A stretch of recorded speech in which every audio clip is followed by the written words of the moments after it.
গত কয়েক সপ্তাহের তীব্র দাবদাহ ও ভ্যাপসা গরমে সারা দেশের মতো নারায়ণগঞ্জেও বিপর্যস্ত হয়ে পড়েছে জনজীবন।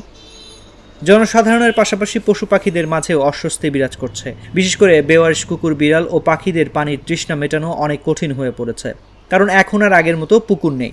সেই সঙ্গে নদী, নালা, খাল, বিলও ভরাট হয়ে গেছে। এই অবস্থায় তীব্র দাবদাহের মধ্যে বেওয়ারিশ কুকুর, বিড়াল ও পাখিদের পানির তৃষ্ণা মেটানোর জন্য পানির পাত্র স্থাপন করেছে নারায়ণগঞ্জের মানবিক সংগঠন টিম খোরশেদ। মঙ্গলবার বেলা 11টা থেকে শহরের বিভিন্ন জায়গায় ও গাছে পানির এই পাত্র স্থাপন করেন তারা। পাশাপাশি তাদের প্রতিদিনের ধারাবাহিকতায় বিশুদ্ধ পানি ও শসা বিতরণ এবং রিকশা চালকের মাঝে টুপি বিতরণ কার্যক্রমও চলমান রয়েছে।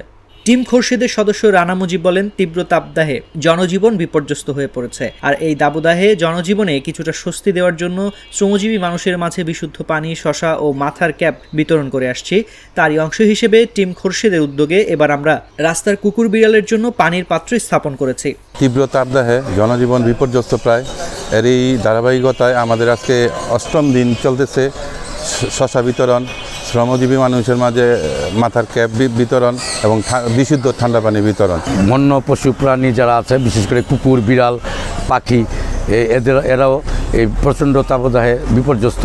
তাদেরও আসলে আগের মতো পুকুর, নদী, নালা না থাকায় তাদেরও পানি খাওয়ার সংকট হচ্ছিল এবং কিছু পশুপ্রেমী মানুষের পরামর্শে আজকে থেকে আমরা রাস্তায় রাস্তায় এবং গাছে পানির জন্য বাটি স্থাপন করছে এবং সেখানে নিয়মিত পানি দেওয়া হবে, যাতে যারা রাস্তায় থাকে এই রকম কুকুর, বিড়াল এবং পশু পাখি তারা এখান থেকে পানি পান করতে পারে। এবং আমাদের এই সকল কার্যক্রম তাপদাহ যতদিন চলমান থাকে ততদিন চলমান থাকবে ইনশাল্লাহ।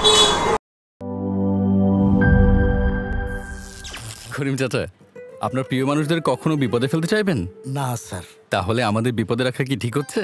এজন্যই বিজলি কেবলস সবচেয়ে ভালো ও নিরাপদ। ফ্লেম রিটার্ডেন্ট পিভিসি দিয়ে তৈরি বিজলি কেবলস, নিরাপদ আজীবন।